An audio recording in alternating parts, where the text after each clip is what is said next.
Heart, Minds, and Private Music Lessons. Hi, thank you for having me here. I am so excited. Art's better the lives of everyone, and I work as a moderate needs paraeducator in Denver and supply a lot of accommodations, modifications, so kids can learn their best. And I also teach private violin lessons. So I have a long career of performing of like 30 years, and now that I've stepped into a paraeducator role, that daily impact is really important to me. And I wanted to, as I was reflecting about coming here, I wanted to sort of honor how can I live arts better the lives of everyone. And so I'm kind of modifying my speech a little bit here from what I suggested, because a pretty powerful thing happened. I had my violin, and because I'll go and teach lessons after school. So sometimes I take my violin to school, and one day I'm like, what would happen if I went to play it out in the wild of first grade recess, where they could choose to engage or not. It was no pressure, and the first day I took it out there, I started playing, and I was getting into it, kind of closing my eyes. And when I opened my eyes again, there were 75 kids circled around me. And I mean, it was just incredible to have that kind of energy and that kind of wonder, and they were so curious. And to be able to feed that curiosity. And even kids, they were like, is that a guitar? And that's when I really started thinking about the accessibility. It's like, wow, I mean, they're 6 years old and they still think this is a guitar, or that all musical instruments are called guitars. And it was just interesting to experience that and observe that. And so that was the first day. And also, outside at the playground at that time, we have a non-speaking student, and she was out there with her para, and as soon as she heard the music, she just came over and she stood and she just complete focused attention for the entire time. And that was really the first time we had connected, and that was really powerful. Just in that day, I'm like, well, that was so awesome. I need to keep doing this. So I started bringing it every day and going out and playing at lunch for first grade recess, and they started lining up. They're like, you want to give it a try? And I mean, they loved it. They would line up, and then, maybe 10 seconds, they would try. I would hold it for them because we're on asphalt and they're 6, and I was nervous. But I did let them bow it while I supported the violin for them. And,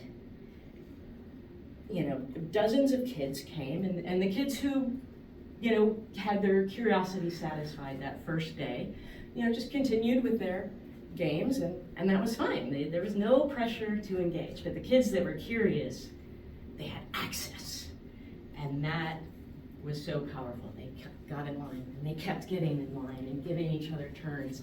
And what was so amazing is that all of the kids that need it are the ones that heard it call and kept getting in line and kept getting in line. And you could see when they held it, when they held the bow, when they moved the strings, you could see that nervous system regulate.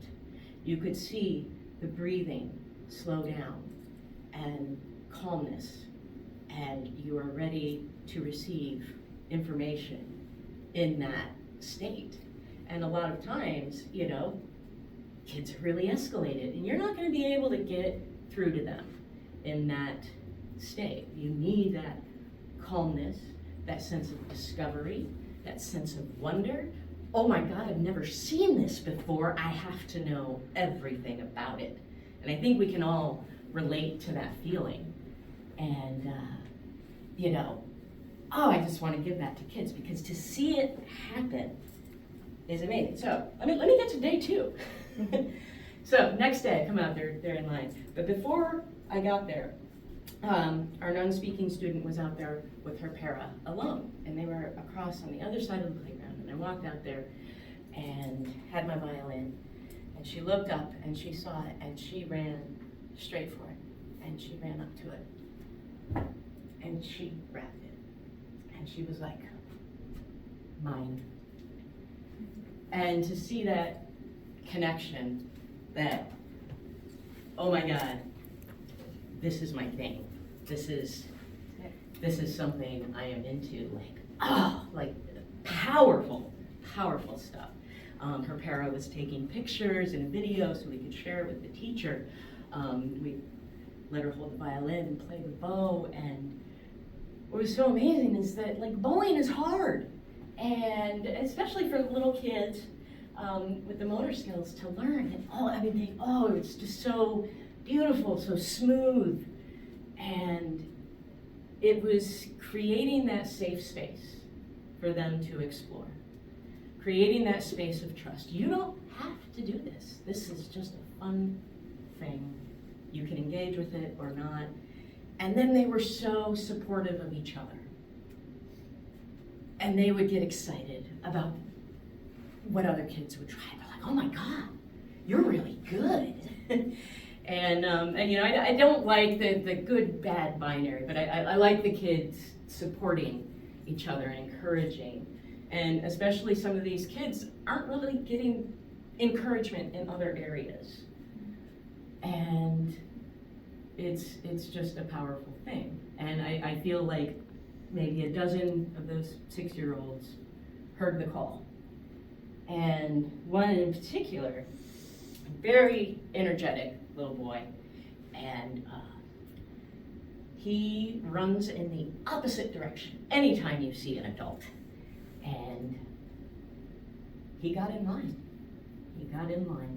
And when he held that violin, all that energy, all of that just tension just vanished.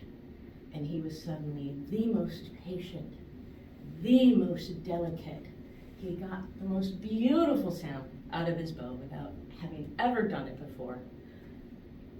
And I leaned over and I said, dude, you might want to talk to your parents about lessons, because you have talent. Did you notice in your body what happened? And he said, yeah, I noticed that. And then he ran off and did his thing, because it did just too much at once of an adult. But it was really surprising. After he went to go play some more, after recess, he approached me. He said, Miss O'Day, were you serious? Do I really have talent? But yeah, but I would not lie to you about that. I am validating for you that what you experienced, it was special. And he just got this smile on his face, and it seemed like it was the first time somebody truly recognized his efforts, his achievements, his talents, his strengths. Because usually what he shows people is the running away. And that's the power of being in the moment and creating that safe space to allow a kid to approach who normally wouldn't. And I've seen it happen over and over again, especially with the kids who don't trust adults. And as a private music teacher, I've heard a lot of horror stories about, especially from parents who are putting their kids in music lessons now, and they'll be like, oh my God, my teacher ruined it for me. Because it was so not catered to my needs, not catered to my interests. And we're talking about neurodiversity, you're really talking about an interest-based nervous system. And all of is going to be very individualized. But there are those 4 main motivators for an interest-based nervous system. You've got interest, And that's gonna be different for everybody. Everybody's jam is a little bit different. I have some students that have to know the thing to do the thing. And then I have other students that have to do the thing to know the thing. And, you know, and they're even like in families. So the older sister is the more reserved and thoughtful and really heavily processing the information. And the younger sisters are they're just like, I just gotta do it, or I won't figure it out. And you gotta know that. You have to know that about your student, because that is how you are going to reach them to get that internal drive for mastery, that intrinsic drive. And we get that through the discovery and the wonder and the creation of that safe space where they can take risks. They are not afraid to fail. That is part of, we celebrate that. I like to tell my students, you are the captain of this ship, and I am your trusty navigator. Wherever you want to go, I will tell you 2 or 3 different ways to get there, and the unique challenges that lie ahead for each. And you create that imagery. You get them to buy into that, yes, I am an explorer. We are hacking through the jungle, and this is amazing. And so a lot of times again, when I took that violin out to recess, out in the wild, and they responded like they did, it was like, oh my God, this, I have to keep doing this. And again, it was that accessibility. So some of those kids, for the first time, had seen the violin and were like, you know what, I feel it. And there was a particular kid, and I have permission to talk about him. So his name is Marcus, and I've known him for almost 3 years now. And he is another wonderful, radiant kid, and so much energy, and also neurodiverse, and has a lot of different things that he wants to pay attention to. Turns out the violin he can pay attention to more than anything else ever. And we just discovered that. Because he was telling me, hey, I want to take orchestra. And I said, well, hey, I got my violin here. You want to give it a try? He's like, really? And so again, showing that trust. Hey, I trust you. And that is powerful for a kid. And tell him, man, this violin's 93 years old. Like, it's kind of a big, and he played it for his entire recess. He has never focused on something so intensely. And again, he was glowing as he played it, as he was placing his fingers, and there was just something very, very natural about it. And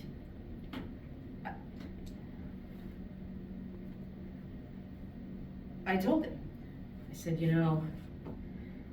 have you noticed how into this you were, and you sort of, you got into a flow state. You disappeared and you glowed, and it felt so right. And I'm gonna name that for you. And violin, right here, right now, is choosing you. It is asking you, learn my language and speak through me. And he went up to his teacher after that. He said, Miss Lee, I found my passion, and it's the violin.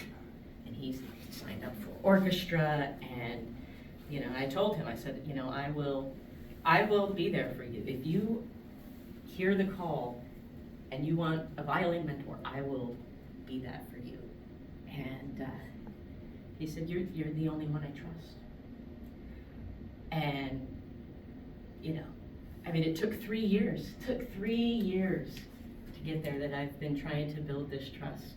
And it was that musical connection that helped him find his own strength, his own power, his own ability to regulate, to focus, and where his strength and power is, and to be able to bear witness to that moment. I can't tell you how powerful that is. And it's, you know, it's hard to get there. To be open, to not be in your head thinking about, oh, what am I gonna do next? How am I gonna do this? And it's more about the being, like, I am holding this space for you. And whatever you do, I'm all in. And like, that's a very Rogerian thing, the unconditional positive regard, what everyone needs to succeed and find themselves and find their voice.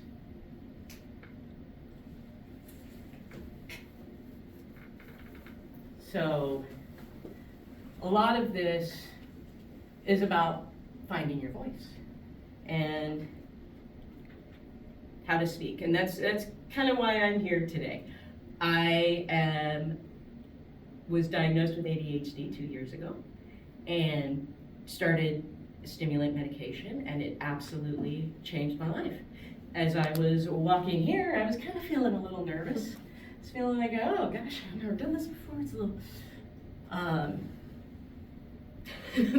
but I had taken the Adderall 45 minutes before, and I could feel it kick in the middle of a stride, walking here, and I was so calm. I was like, I am not having that social anxiety, that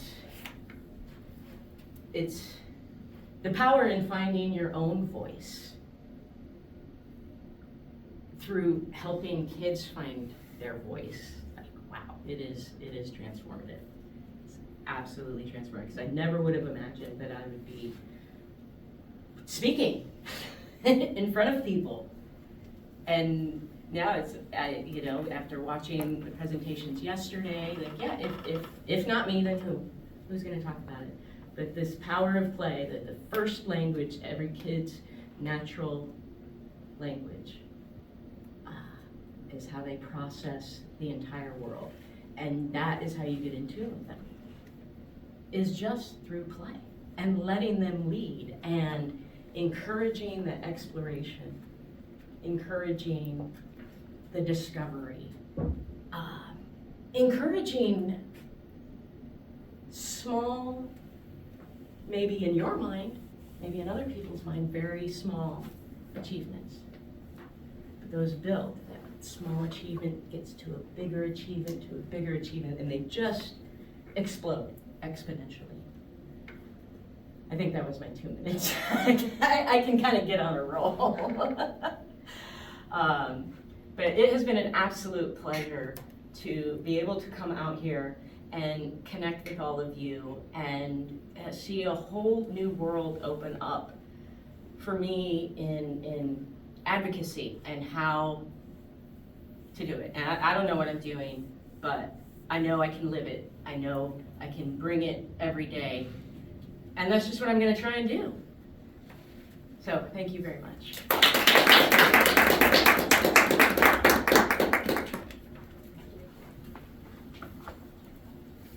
All right.